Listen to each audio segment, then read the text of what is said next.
Eh bien, bonjour, bonjour, bonjour. On me manque, ma foi, bonté divine. C'est comme le plus long jeûne de tous les temps. C'est pire que de jeûner la nourriture même. Jeûner les câlins devrait être illégal. En fait, j'ai marre de jeûner les câlins. Donc, si cela vous dérange, ne vous approchez pas de moi parce que je vais vous attraper et vous serrer dans mes bras.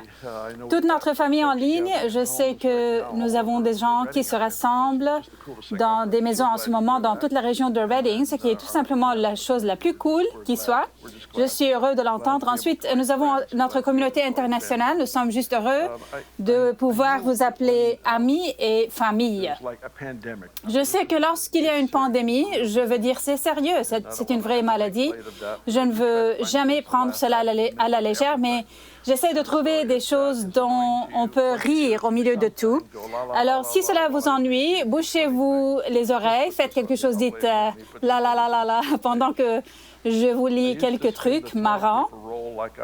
J'avais l'habitude de faire tourner le rouleau de papier toilette comme si je participais à la roue de la fortune. Maintenant, je le tourne comme si je décodais un coffre-fort. Une autre blague. Ah, c'est une bonne parole, juste là, oui, c'est le cas. Une autre. Je pense que le coronavirus me transforme en chien. Je passe mes journées à chercher de la nourriture. On me dit non chaque fois que je m'approche trop près d'un étranger. Et je suis très excitée à l'idée de faire des balades en voiture. Oh, bonté gracieuse. J'aime celle-ci aussi. J'ai mangé 11 fois. J'ai fait 5 siestes et c'est encore aujourd'hui. D'accord. Une autre. Des pensées et des prières vont à tous les hommes mariés qui ont passé des mois à dire à leurs femmes « Je ferai ça quand j'aurai le temps ». Très bien, commençons. Où en sommes-nous en matière de temps? Nous allons bien. Je vous demande d'ouvrir vos Bibles, s'il vous plaît, au chapitre 7 des 2 Chroniques. C'est un passage très familier, ce dont je suis reconnaissant. Il y a juste certaines parties de l'Écriture qui devraient se démarquer plus que d'autres parce qu'il semble y avoir des choses que le Seigneur y souffle vraiment. Je le sens si fort sur cet extrait en ce moment d'une manière qu'il m'est vraiment difficile de décrire.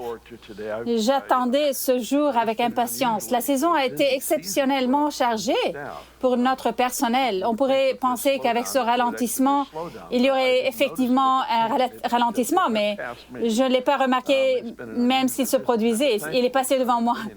La période a été exceptionnellement chargée, mais heureusement, Benny et moi avons pu prendre des vacances ce mois-ci. C'était vraiment merveilleux, mais nous avons passé de merveilleux moments à nous reposer, juste à profiter d'être à la maison. Nous en sommes donc heureux. Depuis plusieurs semaines, je ne sais pas exactement combien de temps, mais depuis au moins 2 ou 3, 4 semaines, je me réveille matin après matin. Souvent, pas tous les matins, mais matin après matin et parfois au milieu de la nuit, en citant ce verset. Vous savez, parfois, vous trouvez des moments divins parce que vous dites quelque chose qui ne vient pas d'ici, de votre pensée. Ce n'était pas une déclaration préméditée. C'est juste quelque chose qui vient d'ici, de votre cœur, juste une éruption volcanique. Et j'ai constaté que cela m'arrive encore et encore ces dernières semaines. C'est ce passage de Chroniques 7, 14. Nous allons lire le verset en entier et ensuite je vais vous en parler. Verset 14. « Si mon peuple, celui qui porte mon nom, s'humilie, prie et me cherche, et s'il renonce à ses mauvaises voies, je l'écouterai du haut du ciel. Je lui pardonnerai son péché et je guérirai son pays. » Laissez-moi le relire. « Si mon peuple, celui qui porte mon nom, s'humilie, prie, en anglais, et cherche mon visage, et s'il renonce à ses mauvaises voies, je l'écouterai du haut du ciel, je lui pardonnerai son péché et je guérirai son pays. »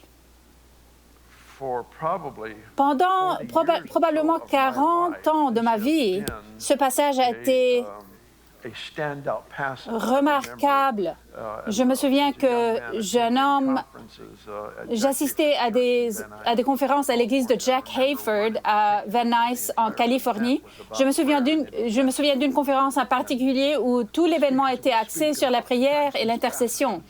Et les orateurs prenaient la parole et souvent ce passage était utilisé comme une véritable force motrice pour apporter la guérison à la terre, pour apporter la guérison à plus de 100 nations représentées par notre public qui nous regardait, mais spécifiquement pour l'État de Californie, pour la nation, les États-Unis, dont nous portons la responsabilité. Et ce n'est pas seulement dans le cœur de Dieu, c'est dans l'histoire de Dieu d'apporter la guérison. Quand il y a eu une grande dévastation, quand il y a eu une grande catastrophe, soit morale ou catastrophe naturelle, de guerre, peu importe, ce genre de choses. Le Seigneur a l'habitude d'apporter la guérison et la restauration et de faire un travail que lui seul pouvait faire. Mais elle est initiée par les personnes avec lesquelles il a partagé son nom. Vous savez, il est écrit ici « mon peuple ». Il m'arrive de trouver drôle qu'en tant que chrétiens, nous nous mettions en colère contre les non-croyants qui se comptent comme des non-croyants, qui se comportent comme des non-croyants. Le Seigneur met le poids de la responsabilité de la transformation sur l'épaule de son propre peuple. Il n'a pas dit quand les nations se sont tournées vers moi. Il n'a pas dit quand ceux qui luttent contre les dépendants se libèrent. Il n'a pas dit quand les mariages sont guéris. Il n'a rien dit de tout cela. Il a juste dit, si mon peuple, ceux à qui j'ai donné mon nom. Pensez-y une minute. Ceux à qui j'ai donné mon nom. C'est extraordinaire parce que Jésus a dit, vous demanderez au Père en mon nom. Vous allez utiliser mon nom. Vous demanderez au Père en mon nom et tout ce que vous demanderez sera fait pour vous. Ensuite, il dit, là où 2 ou 3 sont rassemblés en mon nom, je suis au milieu d'eux. Il dit ensuite, si 2 ou 3 d'entre vous s'accordent pour toucher quelque chose en mon nom, cela leur sera accordé. Ainsi, le poids de la responsabilité des expressions transformationnelles de Dieu repose sur les épaules de ceux à qui il a donné son nom. Je vous donne un nom. Maintenant, utilisez-le pour apporter des changements. Je vous ai donné mon nom.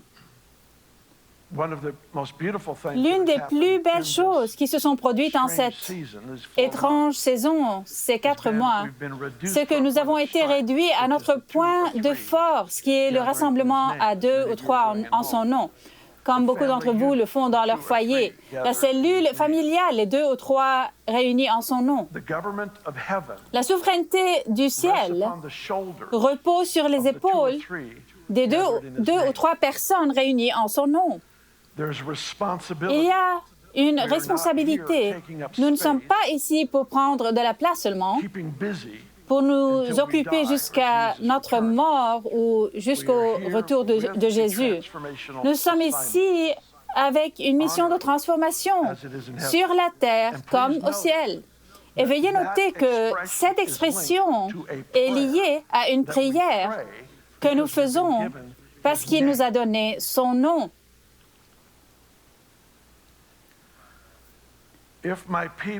Si mon peuple, celui qui porte mon nom, je crois que le ministère le plus important de tous les ministères est la prière. L'adoration et la prière est la première mission qui nous a été confiée. Je suis personnellement reconnaissant que ces dernières semaines, le Seigneur m'a rafraîchi dans ce qui était une force bien plus grande qu'elle ne l'a été dans l'activité de ces dernières années. Aucune excuse, mais il y a une force qui est en train de redonner à ma propre âme le lieu de la prière. C'est à partir de nos genoux que nous avons le plus grand effet sur le monde qui nous entoure. C'est à partir de nos genoux. C'est à partir de notre lieu de prière, d'intercession, que nous devenons de véritables partenaires de Dieu. Dieu ne cherche pas des gens qui savent s'occuper. Il cherche des personnes qui savent représenter son cœur. Et je ne veux pas représenter dans l'action ce que je n'ai pas trouvé dans la prière au début. C'est la connexion avec le cœur de Dieu qui me donne l'autorité de le représenter avec une confiance absolue dans l'action. La prière sans action est incomplète, de la même manière que la foi sans œuvre est morte. Nous avons été appelés à un style de vie de prière et j'espère et je prie pour que tous ceux qui nous écoutent, tous ceux qui sont ici, puissent sentir ce courant particulier s'approfondir dans leur propre âme. Je crois que le Seigneur, pour être honnête avec vous, essaie de nous faire retrouver le chemin de la repentance dans un lieu d'influence vertueuse où Dieu nous a appelés. C'est à partir du lieu de prière. Il dit, si mon peuple, celui auquel j'ai donné mon nom, s'humilie. Une des premières paroles que nous avons eues au début de cette saison inhabituelle, Chris l'a apportée. Il a fait une déclaration. Je pense que c'était quelque chose comme ça. L'humilité est la voie à suivre. C'est ce qu'il a dit. L'humilité est la voie à suivre, une parole parfaite et opportune. À une époque où il est difficile d'être blessé, offensé, en colère, isolé, de se retirer et de faire toutes les choses stupides que nous savons faire en tant qu'humains, l'humilité est la voie à suivre. Le Seigneur a donc dit, si mon peuple, celui à qui j'ai donné mon nom, c'est eux qui ont une responsabilité réelle.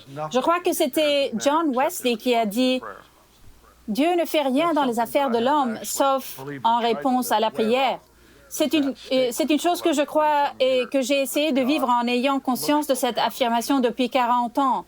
C'est que Dieu recherche le partenariat. Sans lui, nous ne pouvons pas, et sans nous, il ne le fera pas. Voici une autre déclaration que j'ai entendue au fil des ans. Sans lui, nous ne pouvons pas. Et sans nous, il ne le fera pas. Ce lieu de prière est donc un lieu d'entente avec le cœur et l'Esprit de Dieu pour exercer son autorité sur la terre afin que sa volonté soit faite ici comme au ciel. Il y a la prière, il y a le contrat, la demande qui est faite. Ed Silvoso a fait une déclaration il y a quelques semaines qui m'a vraiment ému. Il a dit quelque chose dans ce sens. Il a dit 98% des réponses à la prière proviennent de la demeure en Christ. C'est vivre en la présence consciente du Dieu Tout-Puissant. C'est la force des réponses à la prière. Ce sont les 2 ou 3 réunis en son nom. Je suis là avec eux, parmi eux. Ainsi, toute la question des percées dans la terre vient du fait de vivre dans cette conscience de la présence de Dieu avec moi et sur moi pour faire une différence dans le monde qui m'entoure. C'est le lien avec les réponses à la prière. Il dit donc, si mon peuple, celui qui porte mon nom, s'humilie et prie,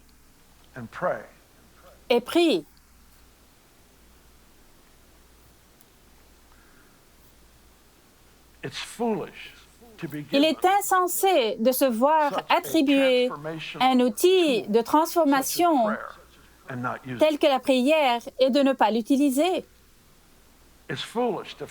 Il est insensé de faire face à une situation impossible. Tout le monde sait comment élever une prière de panique. Je ne suis pas opposé à cela. Je suis heureux qu'il y réponde parfois. Mais la prière transformationnelle est plus proche de l'accouchement. Paul en a d'ailleurs parlé. Il a utilisé le concept d'accouchement pour illustrer la prière. Il faisait référence à l'un de ses associés. Il a dit, Il prie, il est en train d'accoucher dans la prière. Il a utilisé le mot accoucher comme l'accouchement physique d'une femme, accouchant en prière jusqu'à ce que Christ soit formé en vous. C'est un autre type de prière, c'est de s'enforcer. Je connais le cœur de Dieu et la volonté de Dieu, et je sais qu'il y a une opposition. Je ne sais pas nécessairement quel est le problème. Je sais simplement que je n'ai rien de mieux à faire de ma vie que de demeurer en lui jusqu'à ce que la présence de Dieu, sa propre foi, devienne ma foi. Et j'apprends dans la prière à adresser des pétitions à Dieu, mais aussi à le représenter lorsque je fais des décrets à l'opposition présente.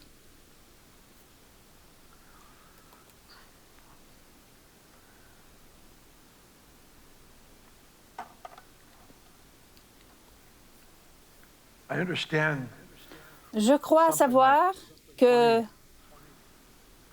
presque 25 ou 26 % des chrétiens votent.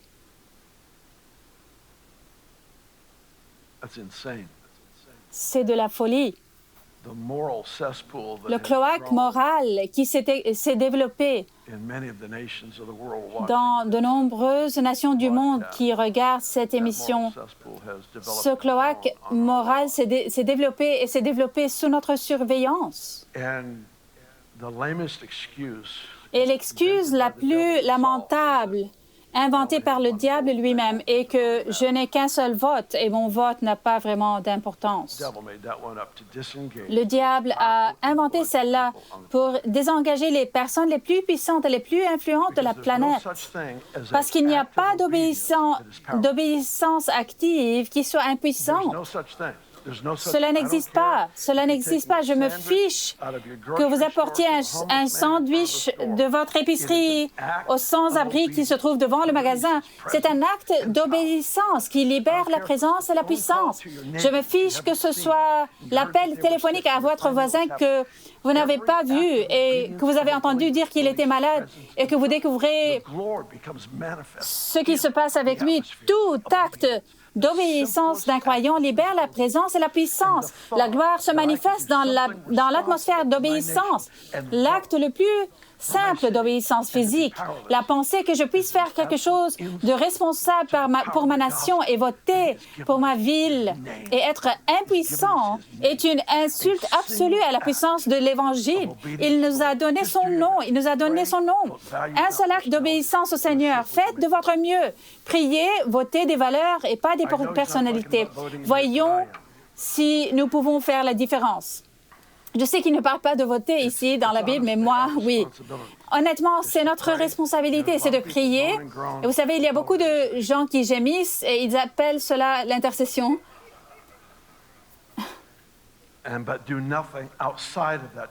Mais ils ne font rien en dehors de cela pour faire une différence dans leur propre culture. Et nous avons été appelés à faire la différence. Il est de notre responsabilité de faire la différence. Si mon peuple, celui qui porte mon nom, s'humilie, prie et me cherche, en anglais, cherche mon visage. Le visage de Dieu est ce que nous sommes invités à poursuivre. Pensez-y une minute, parce que l'Écriture donne cet avertissement. Quiconque voit son visage meurt. C'était donc une grande invitation. Venez et mourrez. Et je vous dis quoi? Que chaque fois que nous nous présentons devant le Seigneur, quelque chose meurt qui n'aurait pas dû être vivant. Le Seigneur nous invite dans cette interaction permanente avec le visage d'un Père parfait. Donc, quand il dit « cherchez mon visage », il ne dit pas « cherchez ma main ». J'ai essayé de faire valoir avec force ces 20 dernières années, probablement, que Jésus n'a jamais grondé personne pour avoir cherché sa main. Bartimée aveugle voulait voir. Jésus n'a pas dit « tu es censé chercher à me connaître ». Non, il ne l'a pas fait. Il lui a donné la guérison dans les yeux. Jésus a apporté par ses mains la puissance de Dieu pour rétablir le royaume. Il n'a jamais grondé personne pour avoir cherché sa main, sa bénédiction. Je pense que c'est une responsabilité que nous avons, mais le pardon ne vient pas de sa main, cela vient de son visage. Son visage, c'est le Père qui accueille. Et c'est ce qu'il faut faire maintenant. C'est un groupe de personnes qui sont recalibrées au visage. D'une certaine manière, voir les yeux d'un Père aimant recalibre toutes les valeurs de mon âme. Les choses qui étaient importantes il y a 10 minutes ne le sont plus. Des choses qui me tourmentaient, m'inquiétaient ou me frustraient, soudain, elles n'ont plus la même mordant qu'avant. Pourquoi? Parce qu'il y a quelque chose dans le visage qui absorbe chaque offense ou distraction que je porte dans mon cœur. Ça s'absorbe par ce visage d'un Père aimant.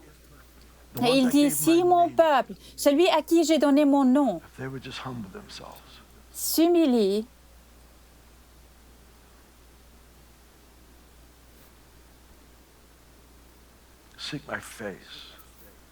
et prie et me cherche mon visage, et s'il renonce à ses mauvaises voies, il y a une image donnée, Ancien et Nouveau Testament. De chercher le visage de Dieu implique automatiquement de se détourner de quelque chose. Je dois donc me détourner de l'inférieur pour chercher le visage de Dieu. On ne peut pas entraîner les deux valeurs dans un seul acte. Il est le Dieu du tout ou rien. Il aime être le premier et le roi. C'est lui. Tout consiste à le faire passer en premier. Alors ici, il dit, « Cherchez mon visage, détournez-vous de vos mauvaises habitudes. » Dans Hébreux 6, il est dit, « Se détourner des œuvres mortes, avoir la foi envers Dieu. » C'est ce passage 2a. Une des choses pour lesquelles je suis si reconnaissant envers le Seigneur est qu'il nous accueille en sa présence, quelle que soit la condition de notre cœur. Vous pouvez être amer ou en colère ou indifférent ou négligent, peu importe où vous en êtes. Il dit, venez, mais vous ne pouvez pas repartir comme vous êtes venu.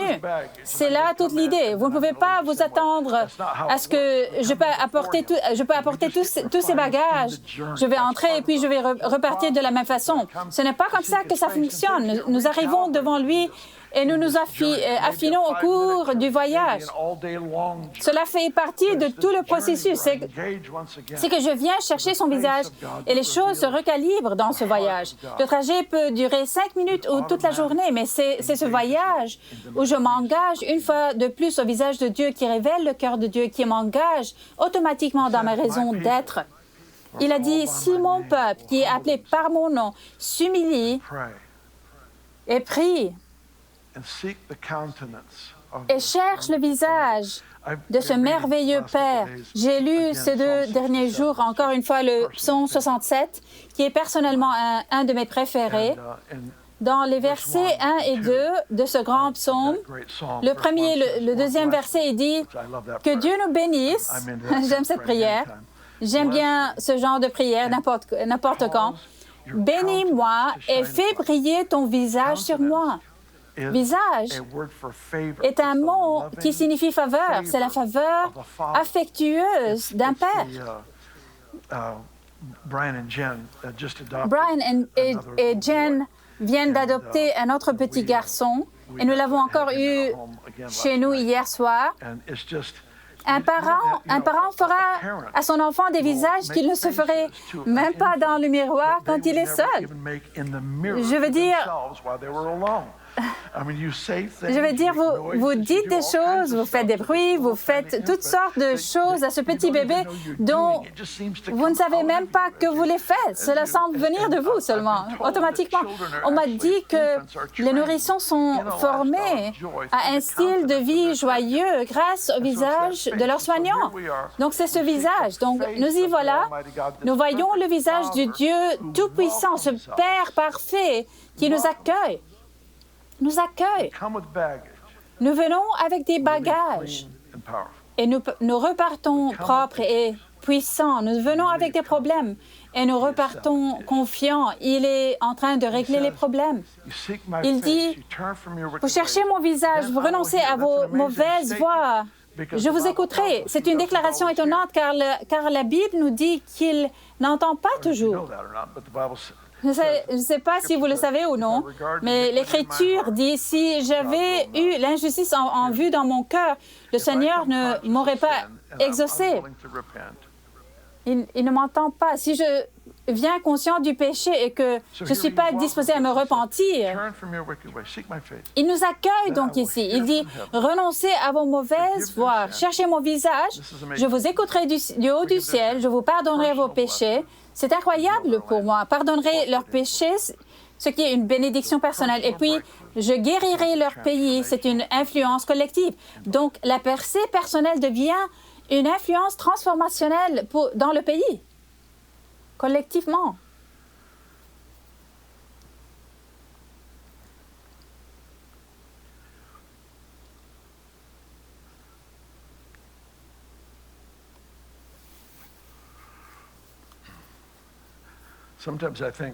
Parfois, je pense que les gens évitent les temps de prière parce qu'ils pensent que cela va prendre des heures.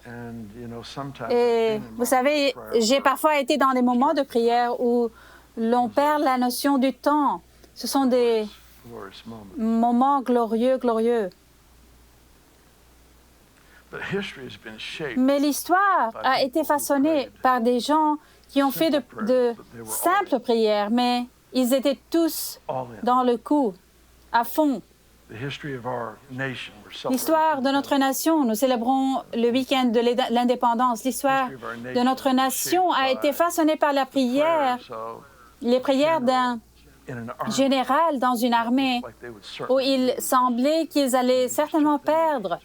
Ils se sont juste agenouillés et ont fait une simple prière et tout a changé. Une simple prière. Un président, un gouverneur, des gens différents qui se contentent de s'agenouiller et de prier, reconnaître le Dieu Tout-Puissant. C'est une chose que nous avons le privilège de faire tout au long de la journée. Ce n'est pas seulement le bloc de 2 heures, c'est aussi les 5 minutes de reddition ici. Ce sont les 10 minutes de louange et d'exaltation de lui là-bas. C'est un sujet qui m'occupe toute la journée. Je ne veux jamais échapper au fait que je porte son nom et que je le porte pour une raison. Je suis ici pour faire la différence. Et dans la présence demeurante de Dieu, j'ai constaté que la réunion de prière ne s'arrête jamais. Elle ne s'arrête jamais. Cela a commencé pendant que je dormais. Je me suis retrouvée à prier. Si mon peuple qui est appelé par mon nom, et je me réveillais en priant cette prière, je me levais le matin, je prenais ma Bible, je m'asseyais sur ma terrasse et cela continuait tout au long de la journée. Elle ne s'arrête pas parce que la présence demeurante du Dieu Tout-Puissant est sur moi, comme un témoignage que tu es ici, mon fils, pour faire la différence. Apprenez à prier de la demeure, de la présence. Apprenez à toucher, à puiser dans le cœur de Dieu. Exprimez cela dans la prière et le décret. Et faisons ce que nous sommes censés faire, c'est de faire une différence dans la terre. C'est ce que nous sommes chargés de faire. C'est ce que nous sommes. Nous sommes un peuple qui a reçu son nom.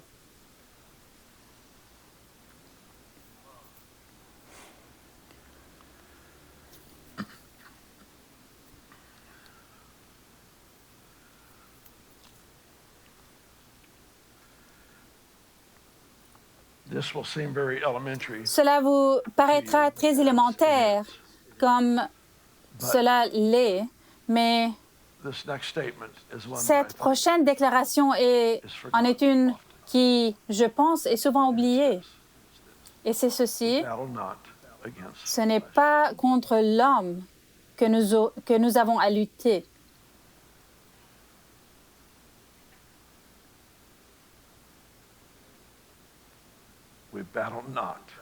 Ce n'est pas contre l'homme que nous avons à lutter. Ce n'est pas notre problème. Les gens ne sont pas notre problème. Pour lutter efficacement dans la guerre dans laquelle nous sommes nés, il faut une force qui ne se trouve qu'à genoux. C'est seulement sur nos genoux.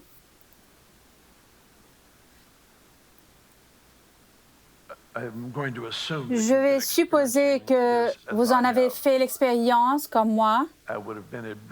J'aurais été gênée de l'admettre, mais j'ai de plus en plus l'impression d'être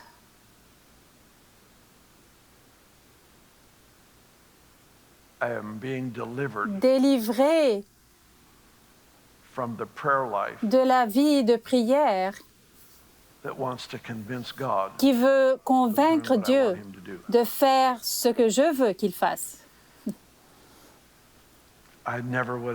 Je n'aurais jamais pensé que cela serait un jour un de mes désirs, mais je peux dire parfois que la frustration dans la prière vient de là.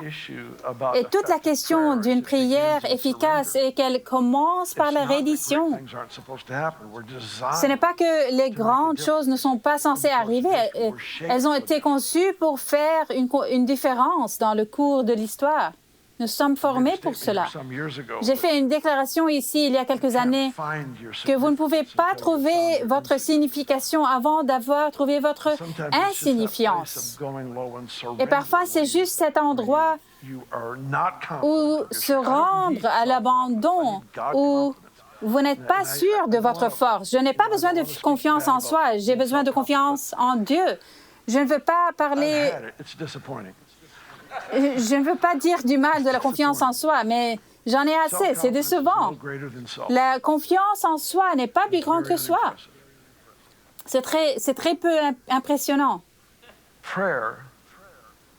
La prière est un engagement avec la force illimitée, et le cœur illimité de la compassion d'un Père parfait. C'est le visage d'un Père qui dit: mon fils, maintenant prie ceci, maintenant fais cela, maintenant appelle cette personne, maintenant donne ceci, maintenant fais cela. Ça sort de ce visage d'un Père qui peut vous guider avec ses yeux. Il vous regarde d'une certaine manière, et vous savez que ceci est maintenant ma responsabilité, c'est l'abandon au cœur de Dieu, c'est l'abandon à la volonté de Dieu. Et puis soudain, nous nous retrouvons à faire les prières les plus simples qui font bouger le ciel et la terre parce qu'elles sortent de la demeure, de la reddition. Elles sont le résultat de la reconnaissance du fait que Dieu est avec moi. Que Dieu est avec moi. Pas seulement en tant qu'affirmation théologique. Mais je sens la puissance, la beauté, l'émerveillement du Dieu tout-puissant qui repose maintenant sur moi parce qu'il m'a chargé de faire quelque chose. Je vous rappelle que Jésus se tenait dans Luc 4 avant d'avoir fait même des miracles et qu'il a dit « L'Esprit du Seigneur est sur moi ». Et puis, il a annoncé la raison. Pourquoi? Le Seigneur est sur lui. Ce n'était pas de l'arrogance. Vous savez, dans la présence demeurante, il y a le courage de déclarer la vérité. Quelle que soit la manière dont elle est perçue par quelqu'un d'autre, ce n'est pas une permission d'être offensant. C'est juste l'Esprit du Seigneur, Dieu est sur moi pour ouvrir les yeux des aveugles, pour proclamer une année de grâce du Seigneur. Et il n'avait encore fait aucune de ces choses même. J'aimerais vous suggérer que dans cette présence demeurante vient la confiance en Dieu pour laquelle nous avons tous été conçus, la confiance en Dieu qui peut regarder une situation et dire « Non, ce ne sera pas le cas sous ma surveillance. Non, cela n'arrivera pas. Cette maladie, non. Nous fixons des limites. Pas plus loin, non. La destruction de cette lignée familiale, non. Cela se termine aujourd'hui. Ce n'est pas une prière négligente, c'est quelque chose qui vient de la présence demeurant de s'y forcer pour dire « Je connais le cœur de Dieu, je connais l'Esprit de Dieu et je sais pourquoi je suis ici. Je suis ici avec un objectif et c'est pour y mettre fin. Cela n'arrivera plus. »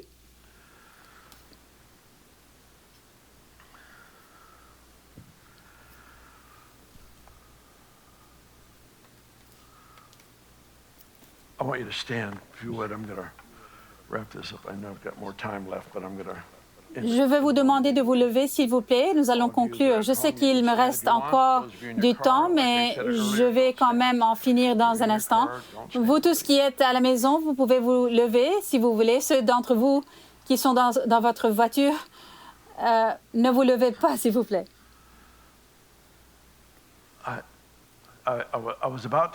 J'étais sur le point de dire, j'ai l'impression qu'une mise en marche de prière se passe. Mais c'est différent d'une mise en marche. C'est une invitation. C'est une convocation. C'est une convocation. Venez dans les cours du roi. Je vous ai donné mon nom pour une raison. Entrez dans les cours du roi. Apprenez à reconnaître mon visage. Discernez le battement de mon cœur parce que c'est dans ce partenariat demeurant que mes objectifs s'accomplissent dans la terre. Mon Père, je prie pour que tu augmentes ce sens global de l'appel d'un Père parfait à venir et à prier et à faire une différence sur la terre. Je demande pour tous ceux qui sont dans cette salle et tous ceux qui nous regardent en ligne, que tu nous donnes la grâce pour cette saison, de ne pas lutter contre l'homme, de ne pas confondre les gens avec l'ennemi. Donne-nous la touche rédemptrice, les yeux d'un Père parfait, le cœur aimant d'un Père. Aide-nous à bien te représenter. Et je veux finir avec cette pensée. Je sais que chaque fois que nous avons autant de personnes que nous en avons rassemblées sur Bethel.tv, YouTube et les différents formats, il y a toujours une forte probabilité qu'il y ait des gens qui regardent, qui n'ont pas de relation personnelle avec Jésus. Vous ne savez pas ce que c'est que d'être vraiment pardonné par Dieu et accueilli dans sa famille. Je tiens à dire que c'est votre moment. C'est le moment. Toute personne qui fera appel au nom du Seigneur Jésus-Christ, il n'y a pas d'autre nom. Toute personne qui fera appel au nom du Seigneur Jésus-Christ sera sauvée. Où que vous soyez, en fait, si vous regardez sur Bethel.tv ou YouTube, vous pouvez écrire dès maintenant votre commentaire, s'il vous plaît, et obtenir l'aide d'un pasteur. Un membre de notre équipe priera avec vous. Je prie pour cela dès maintenant, pour qu'il y ait une transformation de la vie des gens dans le monde entier grâce à ce bel et merveilleux évangile. Amen.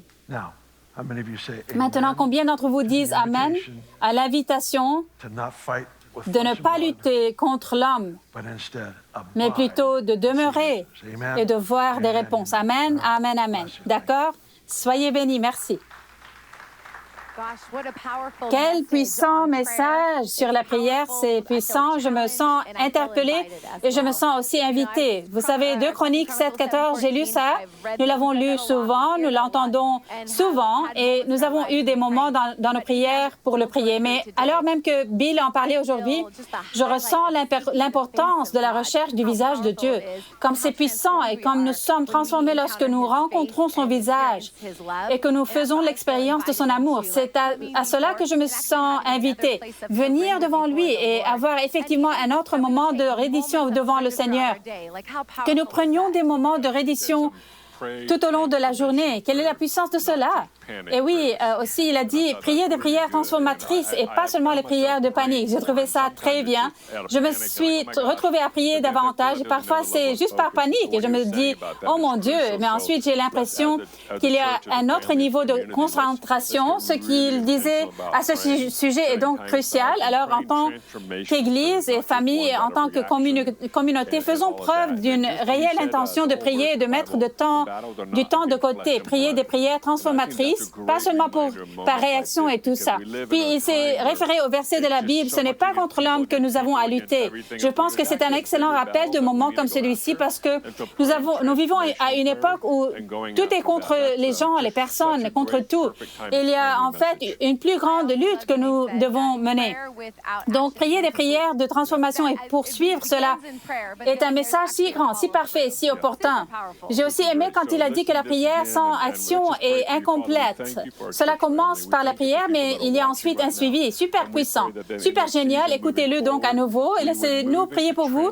Père, nous te remercions pour notre famille d'Église. Nous te remercions pour les personnes qui nous regardent en ce moment. Nous prions pour qu'en cette saison et en avant, nous passions à la prière transformationnelle avec beaucoup d'action.